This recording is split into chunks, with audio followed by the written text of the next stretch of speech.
حنعمل اليوم تجربة للمنتجات اللي اشتريناها من ماركات الكوري. تاتا، هاد هو اول شي رح نجربه اليوم. انا موصي اغراض تانيين كمان هن موجودين عندي هون على الطاولة، بس رح نبلش اول شي بالمنتجات الكورية. رح نفتحها اليوم سوا. لهلا مالي مجربتن، لساتن بالورقة تبعها عليها الطبع لسه، يعني ما فتحته ولا جربته ولا شي. رح قلكن شو اشتريت بالضبط ولشو رح استخدمهم. اول شي عندي هون ماسكات. اشتريت ماسكات لانه ضروري كتير لترطيب البشرة. عادي اي ماسك تجيبوه يكون يناسب بشرتكم. عندي هون اول شي الماسك، هاي اخدتها بالاعشاب الطبيعية. كتير سمعت عن منتجات الكورية بيقولوا منيح وهيك، فحبيت اشتري واجرب لحالي، لاني ان شاء الله اذا الله راد مستقبلا حابة اشتغل مع منتجات الكورية للزباين تبعي. عنا هون الماسك كالمينج ماسك، شوفوا هون كاتبين كالمينج ماسك. الكالمينج ماسك هذا بيستخدم لمهدئ البشرة. اذا صار عندك تهيج بالبشرة فجأة، عندك شي مناسبة، فهاد اسمه الماسك الاسعافي، يعني بيهدئ البشرة. اذا طلعت لك حبة فجأة او اي شي، خدوا دائما كالمينج ماسك. الكالمينج يعني معناه بيجي اسعافي وبنفس الوقت مرطب وبرطب البشرة. حطوا على طرف هاي. هذا الشي اللي كنت عم دور عليه من زمان، هو كولاجين ماسك، ماسك الكولاجين، وبنفس الوقت بيو كمان، يعني ما فيها اي مواد حيواني. بيو كل شي الموجود فيه خلصة كلها من مواد النباتية وطبيعي بنفس الوقت. فحبيت اجيبه وان شاء الله قريبا رح اسوي عناية روتين بالبشرة. حطيت لانه مشهورين عندي على القناة، فكتبوا لي اكتر شي حابين اسوي فيديو عناية عن البشرة وفيديو تعريفي عن نفسي. ان شاء الله الفيديو اللي بعد هاي او اللي بعده رح اسوي فيديو تعريفي عن النفس كمان، مين انا ومن وين وشو بشتغل وشو بدرس. خلينا نرجع لموضوعنا كمان. الكولاجين ماسك كتير اساسي ومفيد للبشرة. الكولاجين بيعطي نضارة للبشرة، ترطيب اساسي للبشرة، ما بيطلع لك تجاعيد بسرعة. فكل حدا بيحب يكون بشرته نظيفة وطبيعية، ضيفوا الكولاجين لروتينكم، لأكلكم، لكل شي. الكولاجين كتير مفيد للشعر، للبشرة، للأظافر، للجسم بنفس الوقت. إذا بدك بشرتك يكون نظيفة ومشرقة دائما، فجيبي أمبولات كولاجين. في سيرومات بتقدري تشتريها من الصيدلية أحسن من الماركتات. الصيدلية دائما اشتروا ويكون بزيوت سمك. لما يكون بزيت السمك فبيعطي نتيجة أحسن من الموادات التانية، مشان تعرفوا الدهن الموجود فيه يكون سمك، يعني أحسن، فيها أوميجا 3 كمان. فالكولاجين ماسك هذا اللي اشتريته أنا طلع ضرب ترند كمان. بتحطوه على البشرة وبتخلوها من 5 ل10 ساعات، ولحاله البشرة بيمتص الكولاجين الموجود في الماسك. فلهيك جبته نجربه سوا كمان. ان شاء الله قريبا مثل ما قلت لكم رح اسوي فيديو روتين عناية بالبشرة، ووقتها راح استخدم هالماسك. نحطه هاي هون. هلا بنبلش بالقطعة الثالثة. هذا هو السيروم اللي جبته، اسمه هان بانك. هان بانك هو سيروم كوري مستخلص من مواد طبيعية كمان. فأكتر شيء الكوريين بيستخدموها لأنه هو مثل منتجات طبية كمان بنفس الوقت. فجبته ومشان نستخدمه. أنا مالي جايبته من قبل، هاي أول مرة بجيبها، فحبيت أجيب وأجربه وبعدين بقولكن إذا منيحة ولا لا. ما بقدر أقولكن هلأ واو بيرفكت كتير منيح وبفيد البشرة ومن هالحكي. لا، أنا ما بحب أعطيكم شيء أنا مالي مجربته، مشان يكون المصداقية منيحة بيناتنا. فيها 4 سيرومات، إن شاء الله بستخدمها وبقولكن إذا منيحة ولا لا. خلينا نروح على المنتج الثاني. المنتج الرابع هاد هو هيالورونيك أسيد.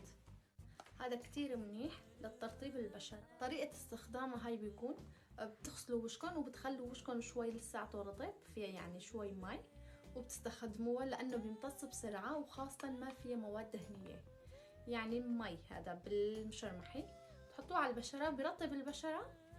يلي عنده كمان تهيج او اي شيء بيقدر يستخدمها كتير منيحه. هاي بنحطها كمان هون. هاي اخر قطعه اشتريته، ما حبيت اكتر كتير لانه ما بعرفون لسه على الماركه تبعهم اذا منيحه ولا لا، فحبيت اجيب هالكم قطعه اجربهم وبعدين اذا عجبوني برد برجع زياره لما اروح على الشوتكات بشتريهم. هاد كمان هون هذا الصابون واقي الشمسي، انا حبيت اجيب صابون واقي الشمسي لانه الكريم بحطه بالبيت ولما اطلع لبرا فحابه استخدم هاد. خلينا نفتحه سوا. هاد الاستخدام تبعه بكون بهالطريقه، شوفوا لو حاطين ميك اب او مكياج بستخدموه هيك بهالطريقه.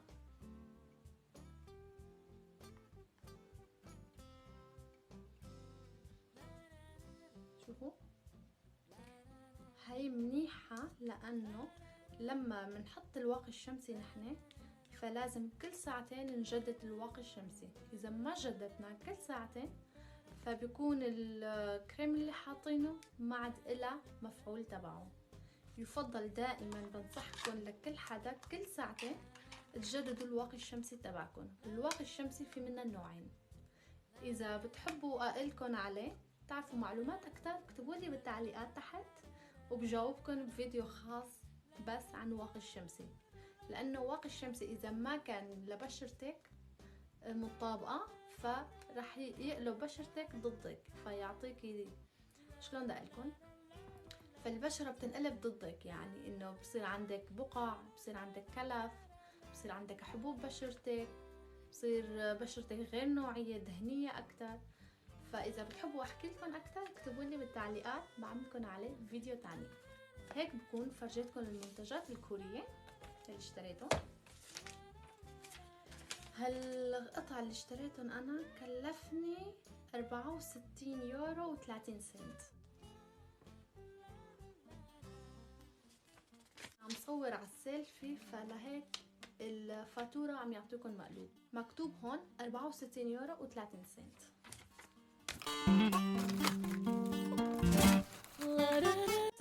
هيك بنكون خلصنا من المنتجات الكورية.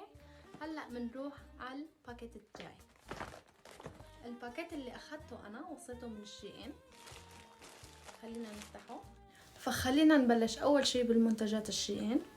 انا جبت هالعلب اللي يف هون،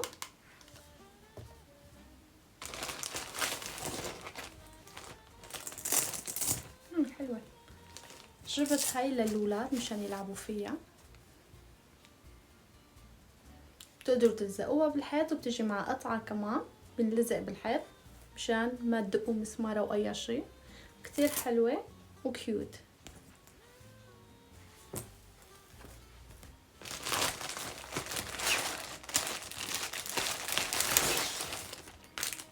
جبت كمان دفترين للولاد للتعليم الحروف العربية. هات جبت 2 مشان الاثنين يتعلموا. هو هلا حاليا ما رح اعلمهم فحبيت اشتري واحطهم عندي، لانه بالشي ان كل فترة الشغلات بتختفي فجأة فما عاد بكون موجود منها للبيع، فحبيت اشتري واحتفظ فيهم ان شاء الله للسنة الجاي او اللي بعدها يتعلموا بالاول كل الاحرف الالمانية، رح ابلش معهم بالاحرف العربية كمان. جبت 2. عندي هون جبت هالخشبيات هيك، هن مثل خشبيات البوزوجاي، فبحب اعمل فيها نشاطات للولاد فجبتهم مشان نلونهم سوا نعمل فيها بيوت او اي شيء. هاد هو. هلا لكل منتج بحط لكم الرقم هون على الشاشه بتشوفوا تحت.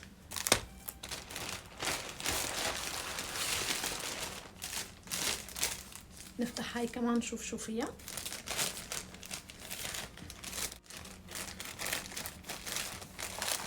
شو حلو، شوفوا. جبت هاد كمان للبنات، علبة الصابون لألهم، هن اختاروهم بنفسهم. هلا نايمين عم صور الفيديو بس يفوقوا بكره رح فرجيهم اياه.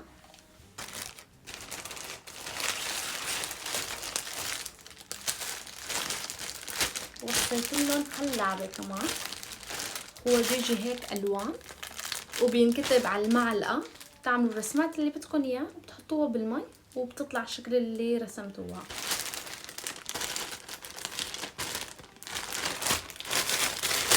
بعملكن ريل صغير.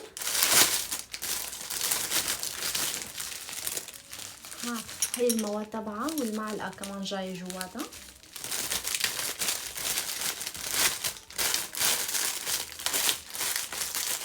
بعملكن فيديو قصير وبنزلها كمان بتشوفوا.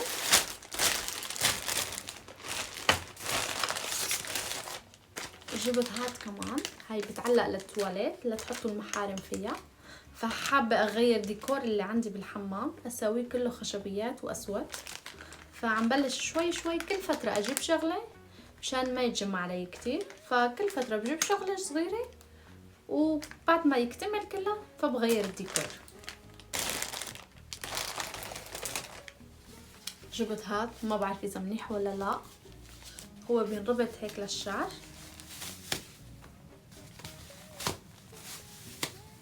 جاي مطعوجة شوي. هو بينربط هيك بهالطريقة وبينلف الشعر عليه مشان يطلع الكيرلي من دون حرارة. فرح اجربها واقلكن اذا منيحة ولا لا. اخذت لون الزهر، كان في منها كمان كتير الوان فحبيت اخذ هاللون. فجبت هالرموش كمان للعيون. انا اخذتهم هيك خفيف يكونوا ينحطوا باخر العين ليعطي رسمة حلوة للعين.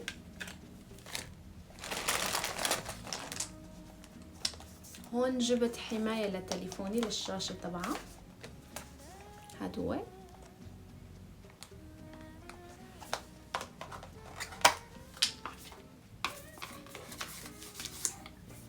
تجي بهالطريقة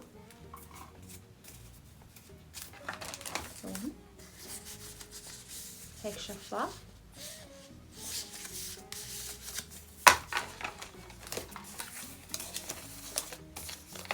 ومع المحارم تبعها كمان مشان تستخدموها.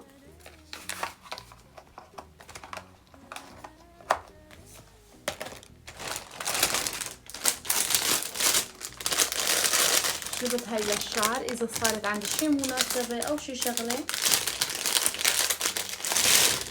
بس شكله خفيف شوي مو مثل الصورة. تنحط بهالطريقة حلوة والله كني. او يلي بيحب هيك يحطها هيك على الطرف كمان بصير. فحسب موديل الشعر اللي بدكم تعملوها.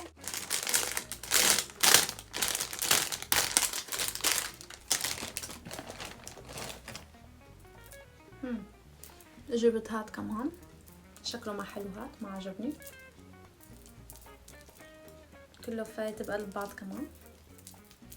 هاي كمان للتسريحات.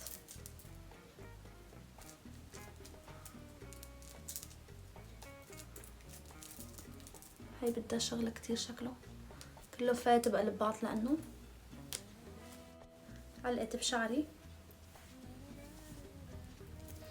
من هلا بقولكن ما عجبني، ما بنصحكم فيه.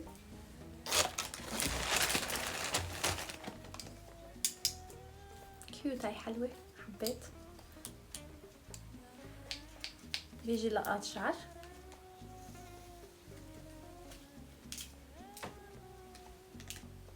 حلوة شكلها هيك بيجي.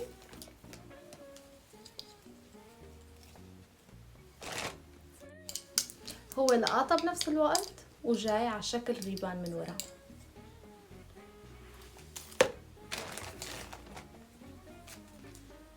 انا هالفترة هالبابيونات صايرة عشق عندي، فجبت هالمرة البيج. البيج بيطبق لك كل الثياب كل الالوان، فحبيت يكون عندي من هاللون كمان. جبت هاي، ليش اشتريته ما بعرف، جبته. هو بتحطوا فيها مي من هون وبتحطوها بالثلاجة. بتقدروا تحطوا معه نوع فواكه او خضرة مشان تمرقوها على البشرة. كتير شفت منه على التيك توك وهيك كان طالع ترند، فحبيت اجيبه واجربه كمان.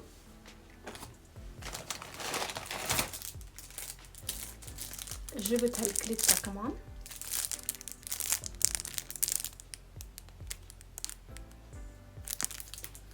هاي بنقدر نستخدمها للشعر ولا رسمات العين كمان، فجبته مشان مع الايام اذا لازمني يكون عندي موجود بالبيت. جبت هذا الشعر كمان.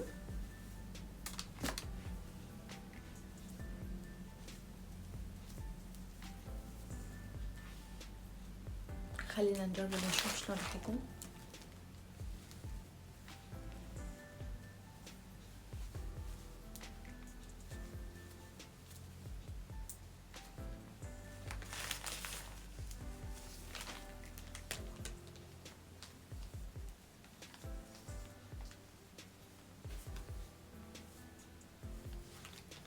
حلو، حبيت.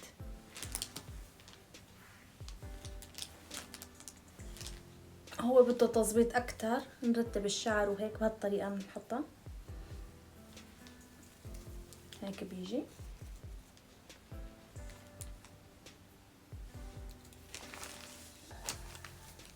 الشي الحلو جاي ومعه حماية معه.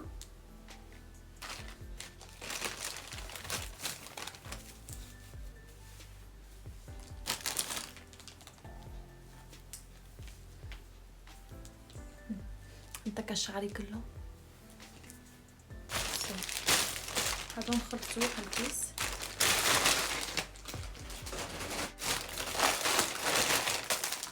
كتير قليل هذا.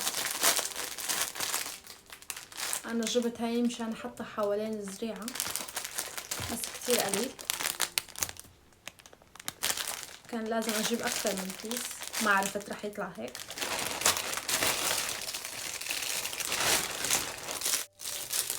جبت هدول كمان.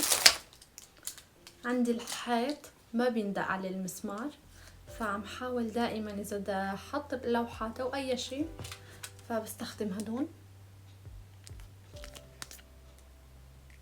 هي بتلزق على طرف على الحيط، ومن هون بتنفتح البرغي وبتعلقوا الغراض. فما بنصحكم للغراض اللي تقيله وهيك، بس للوحات الخفيفة بس، او للمناشف بدكم تعلقون. بيجي اشكال كمان، ما بعرف اذا وصلت الماء ولا لا. لا والله نضف. وصيت هاي كمان هيك بيجي الشكل تبعها.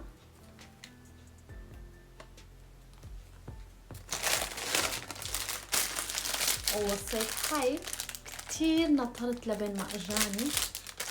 في عندي زريعة بالمطبخ الملا عم تطول اكتر، فجبت هاي بنركب هالطريقة، تلزق على الحيط. خليني افتح.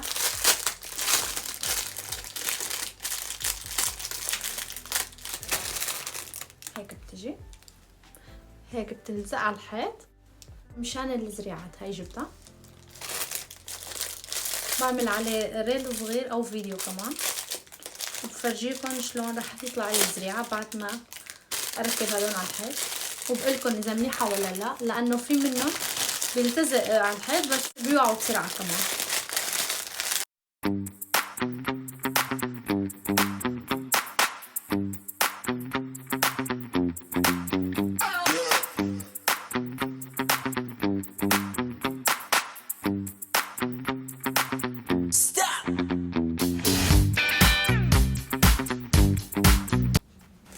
وهيك شلت كل الاغراض تبع الشيئين مشان ما يصير حوالي كركبه كمان اتلبك بعد التصوير. هلا خلينا نبلش بباكيت تبع تيك توك شوب. هاي اول مره بوصي من عندهم، خلينا نفتحه سوا ونشوف شو جاينا.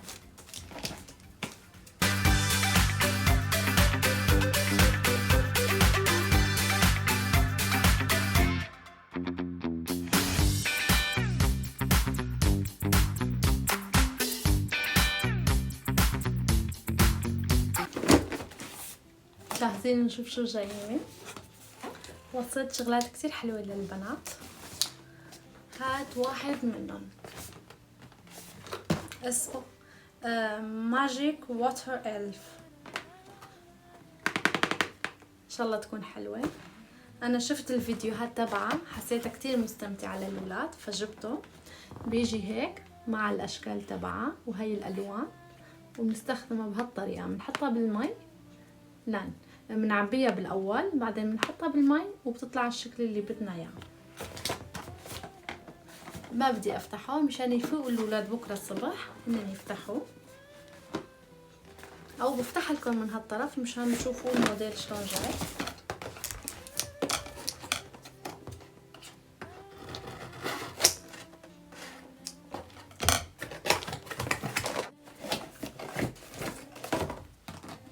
هو بيجي هيك، الشنطة موجود فيها كل الأغراض تبعها. رح أعملكم عليه كمان فيديو قصير رح تشوفوه بالفيديوهات القصيرة، ورح أقولكم إذا حلوة ولا لا.